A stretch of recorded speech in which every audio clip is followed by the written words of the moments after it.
Morning and welcome to Bangalore. In fact, it was a fantastic kickoff by Dr. Manoj, where he beautifully depicted the normal anatomy from a surgeon's perspective. And as he rightly said, it's an extremely complex anatomy when you look at the temporal bones, because the orientation of the temporal bones itself is so different.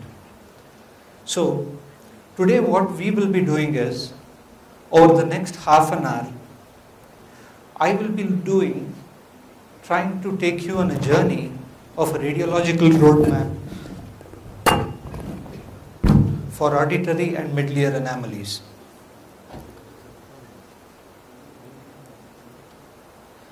So just about the history here, the standard examination, as Dr. Manoj said, and even as Dr. Dhanraj initially put it, it was just an X-ray which was done. And the X-ray, always the radiologists look at two planes. One was an AP, the other was lateral. And then came the advances in terms of transverse view and also the partial view, where you were imaging along the petrous temporal or perpendicular to it. But what brought about the change here was the invention of CT and MR. We have worked on CTs where the sections were taking 9 seconds and the maximum thickness was 8 millimeters. So in one section, I think 1/3 of your temporal bone is gone. You cannot identify any structure. So with the advances of multi-detector CT, what is multi-detector? It is also called as the multi-slice CT, and what we have is a 64 slice, which gives you a sub-millimeter section. Extremely important. What sections we get is in the range of 0.2 to 0.3 mm. Okay, and this section is mandatory when we look at temporal bones because the structures are extremely small. And the second part is the MR. Great advances in MR or magnetic resonance also have brought us to an arena where we can really look at temporal bone very, very closely, and thus transforming a radiologist into a clinical radiologist.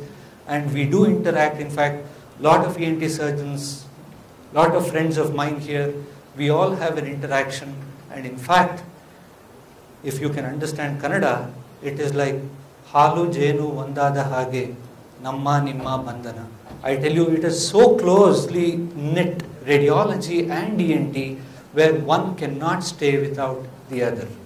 So having said that, let us go on with the talk proper. Request your kind attention for the next 25 minutes. So this is the magnets we have. We have a 3 Tesla as well as a 1.5 Tesla magnet. And this is a multi-detector or a multi-slice CT. It's a 64 slice CT. The biggest advantages of multi-detector CT is you can do a high resolution CT, especially for the bone. You can take a sub-millimeter section and you can use contrast for tumors. But as Dr. Manoj aptly put it, there is a problem with CT in terms of evaluation of the soft tissue, more so the cranial nerves. You can look at the canals very well because they're all cortical bone, but when it comes to soft tissue, your resolution is extremely poor. So it's a big no for CT. MR also gives you a sub-millimeter section, and the soft tissue resolution is amazing on MR. But you cannot look at the cortical bone because, remember, especially the postgraduates, our MR can look at only protons. Your cortical bone is more calcium, so MR cannot look at calcium. So cancellous bone, it's good for MR, cortical bone is good for CT. Evaluation of nerves, MR, MR and MR, no CT. And you can also go ahead and do an MR angiography and MR venography. What are the contraindications for MR? Pacemakers. We do a lot of MR for children who need to undergo a cochlear implant. So these children's parents may have a pacemaker. Please, you as ENT people, when you send a child, also ensure the parents, the grandparents do not have a pacemaker, because we cannot put a patient in a magnet, nor an attendant can enter the MR room who has a pacemaker. The second thing is a cochlear implant. We cannot do an MR when there is a cochlear implant. And third is a neurostimulator, where we cannot take these patients in for MR. And as I already told you, MR is extremely poor for cortical bone. Let us look at a few anomalies, and what I have done here is I have tried to put up a normal also for you to compare how a normal looks like. And during the course of the lecture, I shall give you a lot of take-home messages, and you as postgraduates, I think if you go through these and religiously spend 5 minutes every day on the temporal bone, you're all welcome. We will show you how to image the temporal bone, how to look at the structures within the temporal bone. Spend 5 minutes every day, and in 1 month, I tell you, you would have mastered temporal bones. So let us look at this here. This is the normal below, and as Manoj rightly said, we call this as the ice cream cone appearance. You have the malleus anteriorly, incus posteriorly, the incudomalleolar joint, classical ice cream cone appearance. And this black line or the hypodense line is the joint, incudomalleolar joint. But what has happened here? The whole anatomy is lost. You don't see the ice cream cone appearance, you don't see the incudomalleolar joint, you just see fusion of the incus and malleus. This is the cochlea. I'll just talk to you as we go into the inner ear, beautifully seen all the turns of the cochlea. So this is the middle ear, and where do you see the incus, the ice cream cone appearance? It is within the epitympanum. If you see actually ice cream cone appearance, you know you are in the epitympanum, because the moment you come down into the mesotympanum, you don't see the ice cream cone appearance, you just see 2 dots or 2 lines. 2 dots, 2 lines is mesotympanum, ice cream cone is epitympanum, and hypotympanum is empty. You do not see any structure except air within the hypotympanum. Let us look at one more illustration. This is pretty rare here, the fixation of the malleus, or you call it as a malleal fixation, or there could be a malleal bar, where you should normally see air within the epitympanic recess above the malleus. Let us just go back for your understanding. Look at this, there should be air above the malleus in the epitympanum, but here you have the malleus moving up and getting fixed to the epitympanum. So this is a case of malleal fixation. As Manoj rightly said, get the normal anatomy first right, then you have got the abnormality. You see a small calcification here going out from the malleus. This is a malleus bar. Again, there is fixation to the epitympanum. Classical ice cream cone appearance. There is no problem with the malleus of the incus. Only thing is you see a small osseous bar fixing the malleus onto the epitympanum. Fibrous dysplasias, they look ghastly on the MR. Why? Because they contain fibrous tissue. Fibrous tissue contains less water, so I am blind. My MR is blind, so how does it look? It looks dark. Only when there is hydrogen, it looks bright. If there is no hydrogen, it looks dark. Look at this, there's a large fibrous dysplasia here involving the petrous, involving the ethmoids, and in fact this patient was deaf and he was also blind on the right side. Blind. Why? Not just the 7th, 8th nerves being involved, the optic canal also was encroached on by fibrous dysplasia. So look beyond the temporal bone also. Small take-home message. 1 ice cream cone appearance. Then if you have an ice cream cone, it's epitympanum, 2 dots, 2 lines, mesotympanum, nothing, hypotympanum. The next part is look beyond the temporal bones, especially in case of fibrous dysplasia. Now, infections. Let us take the normal again. Ice cream cone appearance, where are we? Hypotympanum? Epitympanum, excellent. So we are in the epitympanum, and you see the joint also, well pneumatized mastoid, well pneumatized middle ear. Pneumatized meaning air, it looks black. But look at this here, it's fully fluid. There is some soft tissue. The terminologies we use in CT are hypodensity, isodensity, hyperdensity. It's all density. So this fluid will be similar to that of the brain tissue, so it's isodense. But what has happened? As the infection progresses, the whole thing gets replaced by calcium. There is sclerosis. So this is a case of CSOM, chronic suppurative otitis media, and this is just still in the otomastoiditis stage where it has not progressed to chronicity. Now, as a sequelae of this, we have cholesteatoma. We all know that this is notorious. Cholesteatomas are dangerous things. And just let us look at a few illustrations here. This is normal ice cream cone. You see the long process of the incus, incudostapedial joint, very well seen. And this leads on to the oval window where the footplate of stapes articulates. If you look at this, look at the long process here. So beautifully seen, but there is some demineralization. You don't see the normal density of the long process, which you call demineralization. So it's important as the first sign, even before you see erosion of the ossicles, erosion of the tegmen or a labyrinthine fistula, you need to look at demineralization, which is very well seen. And these cholesteatomas, what is the common site? Pars flaccida, you see the Prusac space. So where do you see the Prusac space? If you take the coronal section here, you see the scutum, you see the incus, the malleus and the incus, and lateral to it, between the scutum and the bones, the incus and the malleus, is the superior tympanic recess, or also known as the Prusac space. So if you see a soft tissue within the Prusac space, you know you're dealing with cholesteatoma. And this patient also had erosion of the scutum. Scutum is so beautifully seen in normal cases here, but there is erosion of the scutum. And Dr. Manoj also mentioned molar tooth. Look at this. This is the reconstruction what we do. Anteriorly is the incus, posteriorly is the malleus. Is it right? Wrong.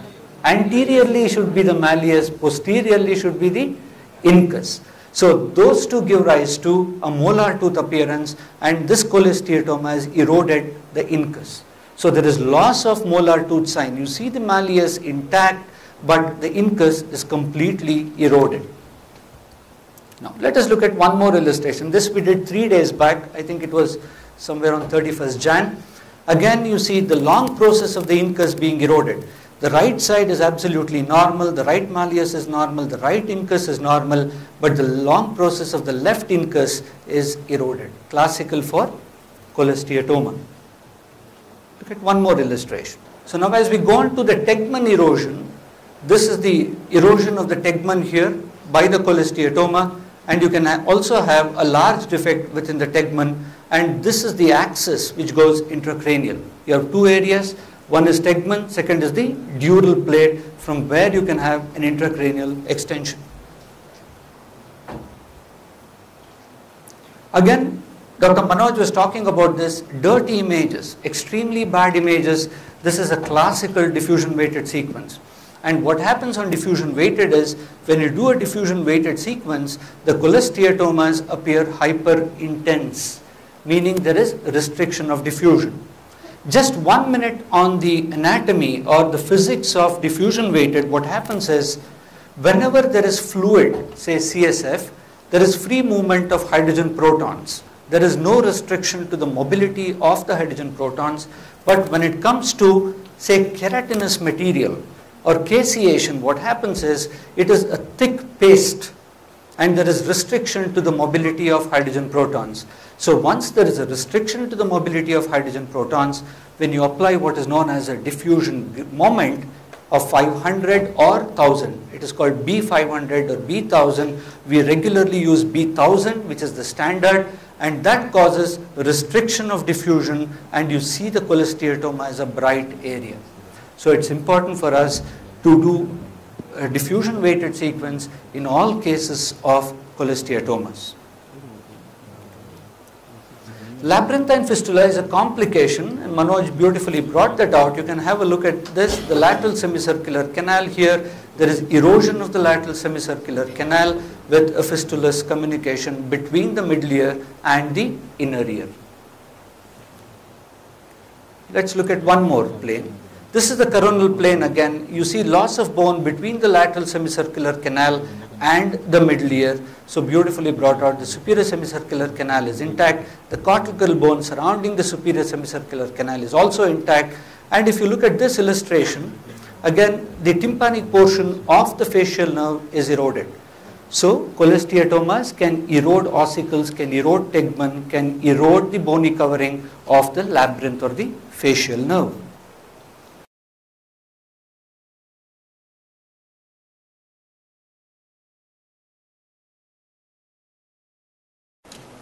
Abscesses. Right-sided CSOM, right cerebellar abscess, pretty common. And how do you differentiate this from a tumor? Most of the abscesses have a nice smooth peripheral ring. The capsule is very well formed and you see a smooth peripheral enhancement in case of an abscess, unlike a tumor where it is garland or irregular type of a enhancement.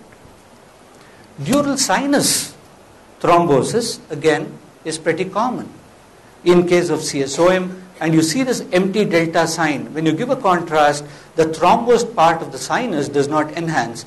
The contralateral side is enhancing, the ipsilateral side shows thrombosis, called as empty delta sign, because it looks like a triangle which is empty. Let us look at MR. You can do an MR venography. Similarly, you don't see enhancement within the right sigmoid here. The left sigmoid is enhancing, and MR venography shows no flow within the sigmoid sinus. So you can pick up dural sinus thrombosis also extremely well with CT or MR, preferably an MR.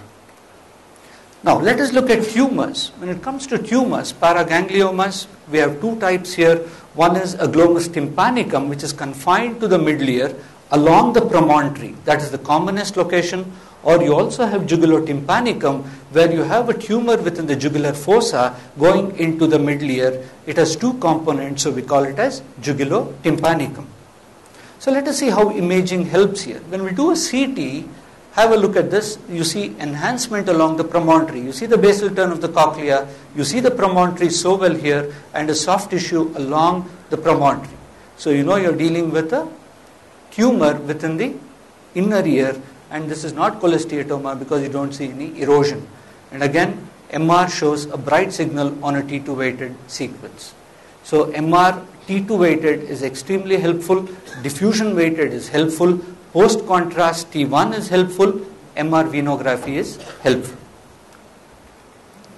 Let us take an illustration of glomus jugulotympanicum here. This patient, you can see erosion of the jugular fossa. The right jugular fossa is normal and the left is eroded. You see the erosion so well. So CT is very, very important to look at bone erosions.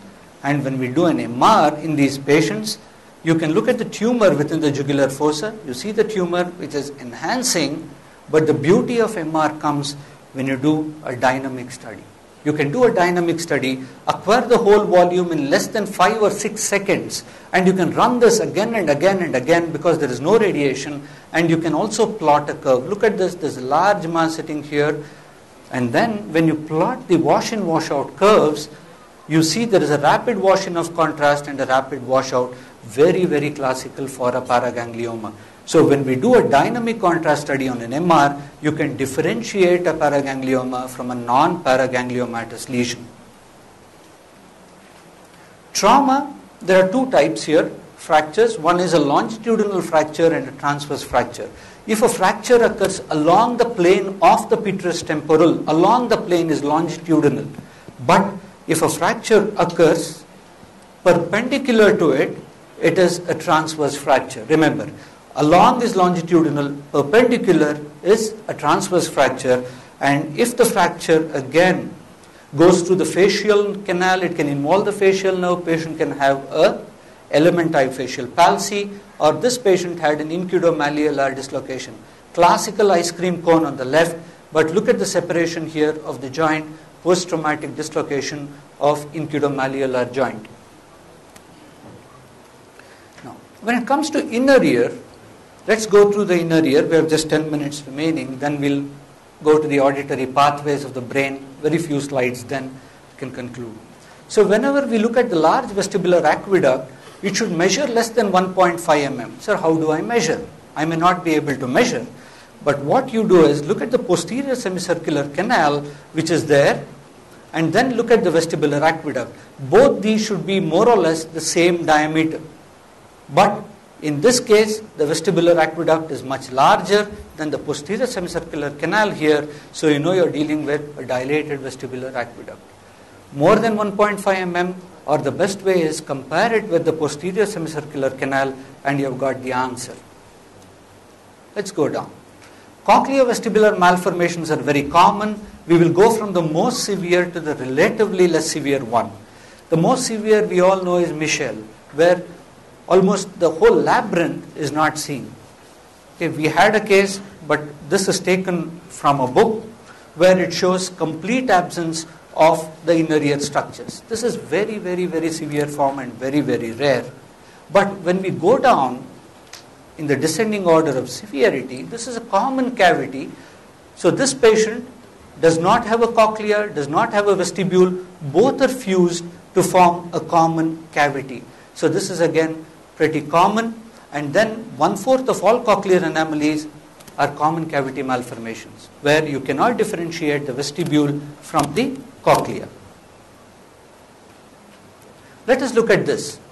Incomplete partition. This is the latest classifications which are coming, IP1 and IP2. In incomplete partition 1, what you see here on the right is you have a cystic cochlea, you have a cystic vestibule. C is anterior, remember. How do you differentiate? I don't know which is cochlea, which is vestibule. Cochlea is always anterior, vestibule is posterior.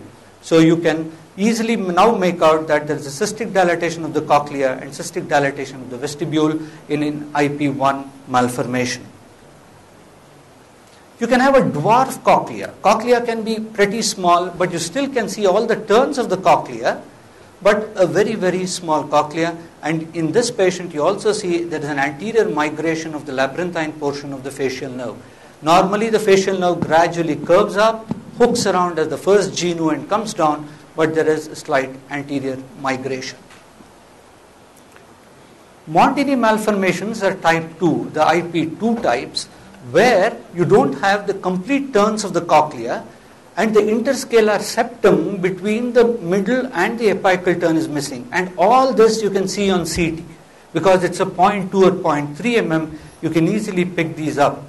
So let us look at a normal cochlea here. Nice trifoliate thing. You see the apical turn here, and then you see a small interscalar septum, and you also see a modiolus here. Modiolus again will look bright or hyperdense. This is the modiolus, this is the apical turn, but look at this. Looks like a cystic area within the cochlea. Next. Apart from that, you can also pick up a dilated vestibular duct. Again, you see cystic dilatation of the cochlea, cystic dilatation of the vestibule, and a dilated vestibular aqueduct. So you can pick these up because these are all 0.6 mm or 0.3 mm sections, and you can also see the tympanic portion of the facial nerve along the medial margin of the middle ear, so beautifully brought out.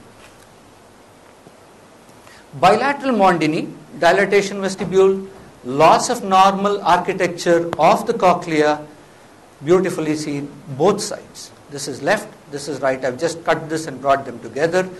Ice cream cone normal, ossicles normal, IAMs normal.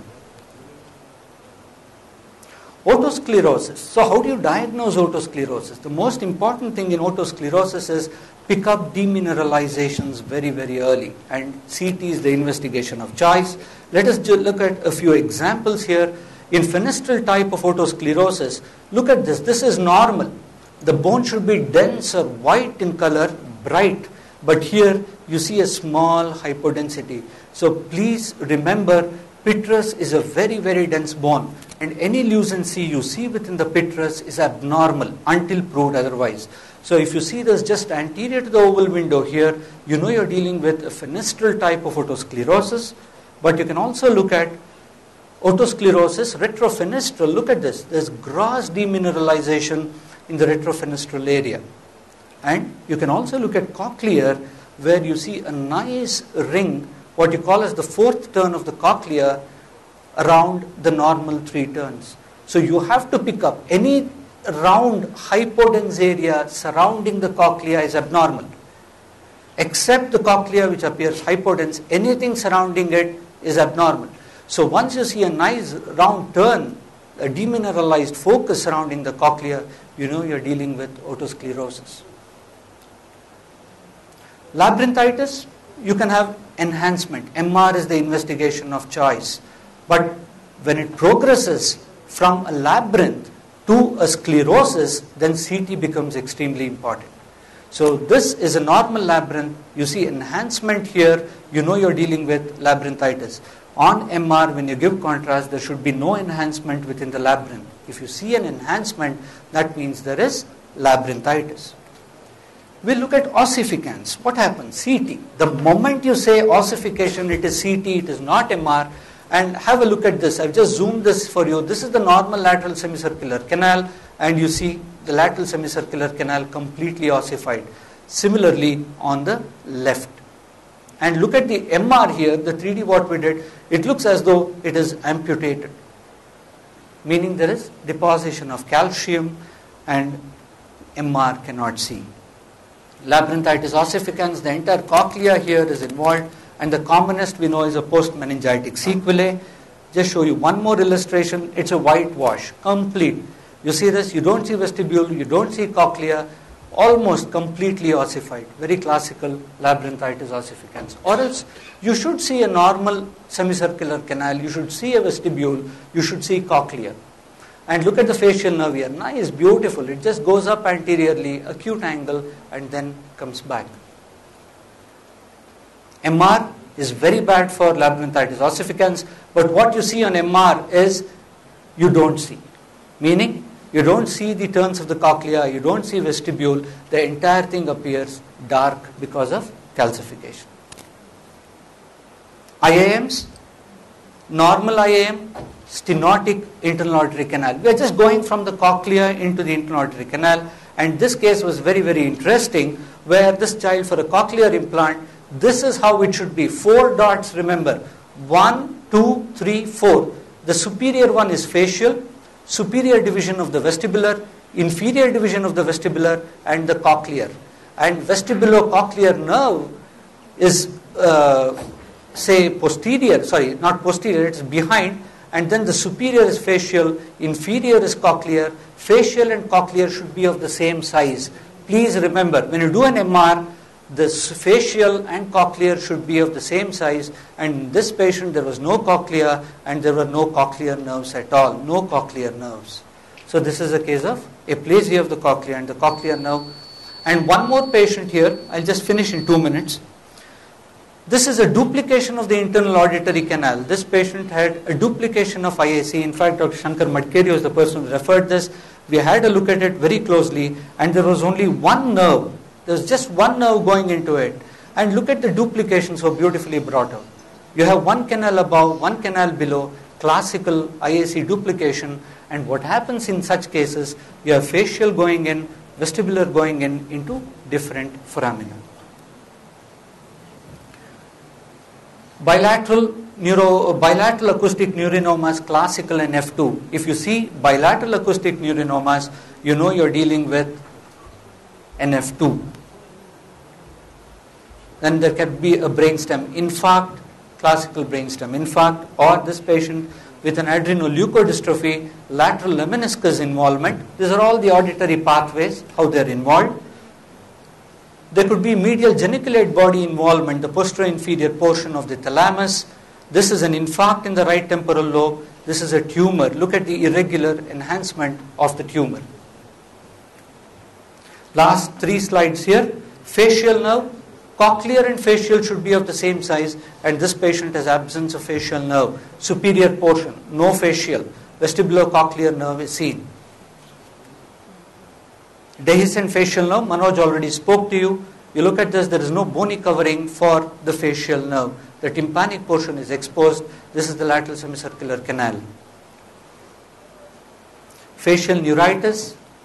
Neuritis can enhance. Do an MR. You see beautiful enhancement of the facial. The mastoid portion of the facial nerve showing an enhancement. So also the labyrinthine portion.